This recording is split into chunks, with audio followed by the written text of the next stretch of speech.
नमस्कार क्रिकेट प्रेमींनो, मित्रमैत्रिणींनो, कसे आहात तुम्ही सगळे? IPLच्या निम्म्या सामन्यांची पूर्तता झाल्यात जमा आहे. प्रत्येक संघाने साधारणपणे 8-9 मॅचेसच्या आसपास खेळलेले आहेत आणि त्यामुळे IPLच्या पूर्वार्धामध्ये काय झालं आणि उत्तरार्धामध्ये काय होऊ शकतं याचा एक थोडासा अंदाज लागतोय आणि त्याच्याबद्दलच आज मी तुमच्याशी बोलणार आहे. अजिबात कुठेही जाऊ नका, बघत राहा तुमचा आवडता कार्यक्रम सुनंदन लेले क्रिकेट अँड बियॉन्ड. त्याचं कारण असं आहे, मला जो सर्वात महत्त्वाचा मुद्दा मांडायचा या ब्लॉगमधनं तो असा आहे की क्रिकेटनी चेन्नई सुपर किंग्सच्या पाठीत एक चांगला रपाटा घातलाय की काय, अशी मला शंका येते. चला, माझ्या मनातले जे विचार आहेत ते तुमच्यासमोर मांडतो. जसं मी अगोदर म्हटलं की निम्मे सामने झालेले आहेत. प्रत्येक सामन्याला 9 होम 9 अवे अशा 18 मॅचेस खेळायच्या आहेत आणि त्या 18 मॅचेसमध्ये तुम्हाला लक्षात जर का आलेलं असलं तर 1-2च टीम अशा आहेत की ज्या सातत्याने चांगली कामगिरी करतायत. गेल्या काही सामन्यामध्ये गुजरातनी एकदम जबरदस्त आघाडी घेतलेली आहे, सुंदर खेळ केलेला आहे शुभमन गिलच्या नेतृत्वाखाली. त्यामुळे तो संघ आत्ताच्या घडीला अव्वल स्थानी आहे. 2 नंबरला दिल्ली कॅपिटल्सचा संघ आहे. मला वाटतं नंतर रॉयल चॅलेंजर्स बँगलोर असू देत किंवा बाकीचे संघ हे माग आहेत. मुंबई अगदी जे खाली गेलेलं होतं, त्यांनी गेल्या 2 सामन्यातल्या दिमागदार विजयांनी ते थोडेसे वरती आलेले आहेत. पण तरी अजून KKR असू देत, नंतर पंजाब असू देत, हे संघ थोडेसे लटकतायत. राजस्थानचा संघही थोडा लटकलाय. सर्वात कुठला संघ लटकलेला असेल तर तो संघ आहे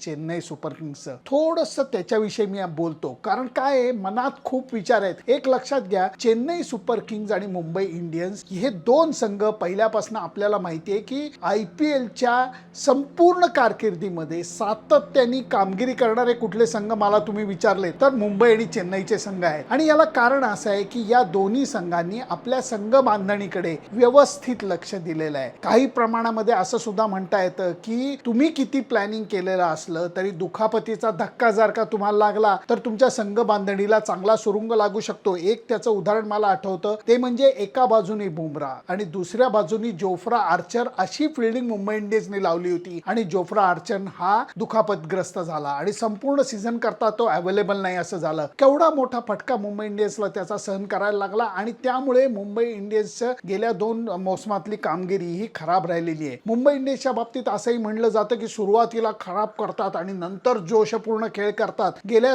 2 सामन्यांमध्ये ते सुद्धा दिसून आलेलं आहे की जर का रोहित शर्माच्या बॅटमध्ये बॉल पाहिजे तसा लागायला लागला तर काय होतंय आपण पाहिलं. कारण मुंबई संघाच्या बाबतीत आत्ताच्या घडीला त्यांचे जे फास्ट बॉलर्स आहेत ती दादागिरी करतायत. एकीकडे ट्रेंट बोल्ट आहे, दुसरीकडे दीपक चहर आहे, तिसरीकडे बुमराह आहे आणि या 3 बॉलर्स बरोबर हार्दिक पंड्या हा सर्वोत्तम बॉलिंग करतोय. या 4 जणांच्या पाठिंब्यावरती आणि नंतर एका सामन्याला अचानक बदली खेळाडू म्हणून आला आणि करण शर्माने कमाल करून दाखवली. मुंबईच्या बॅटिंग मध्ये तर दम होताच, पण बॉलिंगचा दम हा सातत्याने दिसत होता. बॅटिंग होत नव्हती, ती बॅटिंग होताना दिसल्यानंतर चित्र पालटलं. ती गोष्ट चेन्नईच्या बाबतीत होताना दिसत नाहीये. आता महत्वाचा मुद्दा येतो, चेन्नईच्या आत्ताच्या बॅटिंग ऑर्डरवर लक्ष दिलं तर मान्य आहे की सुरुवातीला त्यांनी राहुल त्रिपाठीला घेऊन पाहिलं आणि त्याचबरोबर राचिन रवींद्रनी 2 सामन्यामध्ये छान बॅटिंग केली, नंतर त्याला अपयश आलं. डेव्हन कॉन्वेला घेतलं, त्याला नंतर अपयश आलं. ऋतुराज गायकवाडला दुखापत झाली. हे सगळं ठीक आहे, पण जेव्हा 4 नंबरवरती विजय शंकर बॅटिंगला येतो, 5-6 नंबरवरती तुमचा अश्विन बॅटिंगला येतो, धोनी बॅटिंगला येतो की धोनीला आता फिटनेसचा प्रॉब्लेम आहे, त्याला तेवढं जोरात पळता येत नाही. त्याच्या गुडघ्याचं गेल्या वर्षी ऑपरेशन झालेलं होतं आणि त्याच्याहीपेक्षा 40 पार केल्याने ज्या यायच्या पाहिजेत त्या अडचणी धोनीला येत आहेत. मग होतं काय, 6, 7, 8, 9, 10, 11 एवढे तुमचे जर का टॉप प्लेयर्स म्हणून जर का बॅटिंग करणारे नसले तर तुमच्या बॅटिंगला धक्का लागणारच. आणि ह्यामध्ये शिवम दुबे हा 4 किंवा 5 नंबरला बॅटिंग येतोय. विजय शंकर वरती माझा राग नाहीये, पण 19 साली सुद्धा भारतीय संघामध्ये त्याला 4 नंबरची बॅटिंग दिलेली होती. आता सुद्धा त्याला 4 नंबरची बॅटिंग देण्या एवढा तो महान खेळाडू आहे का? मी म्हणतो IPL मध्ये, T20 मध्ये तर मला तरी तसं वाटत नाही. मग गडबड काय होते की तुम्हाला आत्ताच्या घडीला तुम्ही आयुष म्हात्रेला घेतलं, एक छोटेखानी चांगली इनिंग त्यांनी खेळली, लगेच त्याच्यावरती अपेक्षा दाखवायला लागले. पण खरं सांगायचं झालं तर संघ बांधणीच्या बाबतीत चेन्नई सुपर किंग्सनी योग्य खेळाडूंची निवड केली नाही. हेच या सगळ्यातनं दिसतं. दुसरी गोष्ट म्हणजे आता महेंद्रसिंग धोनीचा मी चाहता आहे, माझा तो मित्रसुद्धा आहे.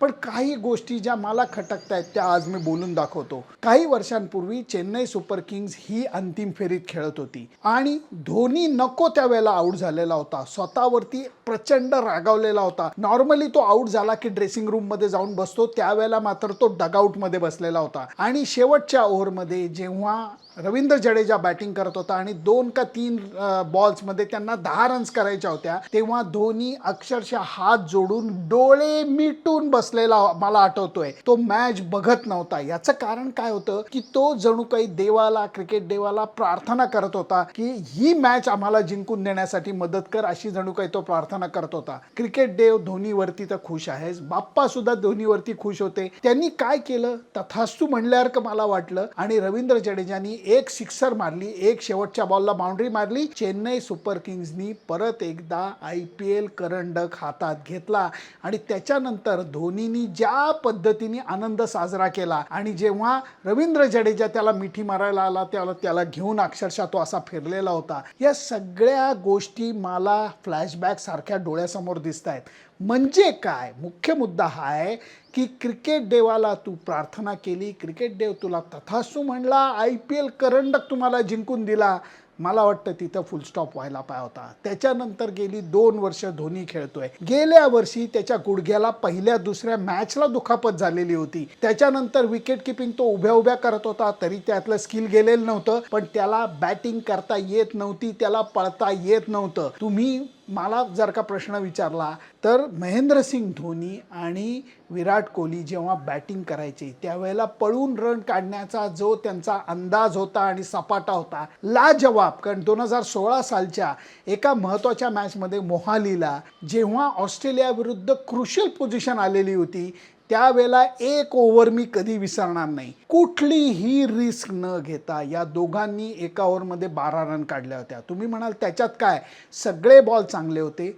प्रत्येक बॉलला या दोघांनी 2-2 रन काढल्या होत्या. ज्या वेळेला त्या 2 रन पूर्ण नव्हत्या, कधी 1.80 होत्या, कधी 1.85 होत्या, तरी त्यांनी चापल्य दाखवत विराट कोहली आणि महेंद्रसिंग धोनीनी बेसक 12चा पाडा लावलेला होता. तो धोनी मला आठवतोय. हो, आत्ताच्या घडीला धोनीला जोरात पळता येत नाहीये. बॅटिंगमध्ये सुद्धा क्रिकेट इतकं सोपं नाहीये. हो, लांबनं तुम्हाला दिसतं क्रिकेट काय बॅट बॉलचा खेळ आहे, असं केलं की सिक्सर जाते, कधी अजिबात जात नाही. आत्ताच्या घडीला मला वाटतं क्रिकेट असं त्याला विचारतंय की बाबा रे, तुझ्या मनात होतं, तू प्रार्थना केली, ते सगळं मी तुला दिलेलं आहे, दिल खोल की दिलेलं आहे, मग तू अजून माझ्याकडे काय मागतोय? कारण मला इतरांनाही थोडंसं काहीतरी द्यायचंय ना. कारण आत्ता गेल्या 2-3 सामन्यामध्ये चेन्नई सुपर किंग्सचे जे पराभव झालेले आहेत ते पराभव नाहीयेत, ते पराभव आहेत, प्रचंड मोठे पराभव आहेत. त्यांच्या आणि समोरच्या टीममध्ये जो तफावत दिसलेली आहे, जी गॅप दिसलेली आहे, ती जीवघेणी आहे.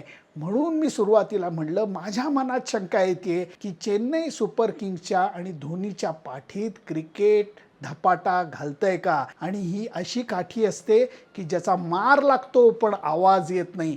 आत्ताच्या घडीला तेच होतंय. त्याचं कारण तुम्ही अजून एक बघा, धोनीनी जेव्हापासून कॅप्टनशिप सोडली आहे तो पत्रकारांशी बोलायला येत नाही, तो मीडियाशी जास्त बोलत नाही. कधीतरी IPLच्या वेळेला तो थोडंसं टेलिव्हिजन ब्रॉडकास्टिंग जे महत्त्वाचं असतं त्यांच्याशी बोलायला येतोय. आत्ताच्या घडीला ऋतुराज गायकवाड दुखापतग्रस्त झालाय. कॅप्टनशिपची धुरा अचानक धोनीच्या मनात नसलं तरी त्याला सांभाळायला लागली आहे आणि त्याच्यानंतर हे जीवघेणे पराभव होत आहेत आणि त्याच्यानंतर कंपल्सरी कॅप्टन म्हणून त्याला टीव्हीशी बोलायला लागतंय. हे बोलत असताना त्याच्या डोळ्यामधले भाव हे तुम्ही तपासून पहा. मला तरी ते चांगले जीव घेणे वाटतायत. त्याचं कारण असं आहे, अशी हार पचवणं. आता धोनी काय म्हणतोय, पुढच्या सगळ्या मॅचेस आम्ही जिंकल्या तर आम्ही पहिल्या 4त येऊ शकतात. क्रिकेटमध्ये काही होऊ शकते, मान्य जरी केलं तरी आत्ताच्या घडीला तो दम वाटत नाहीये. कारण त्याच्यामध्ये टीम सिलेक्शन म्हणा, बॅटिंग ऑर्डर म्हणा, या सगळ्याच्या बाबतीत चेन्नई सुपर किंग्स हे योग्य कामगिरी केलेली नाहीये, अगोदर केलेली नाही संघ निवडताना. त्यामुळे आत्ता हे फटके सहन करायला लागतायत. हीच गोष्ट असते.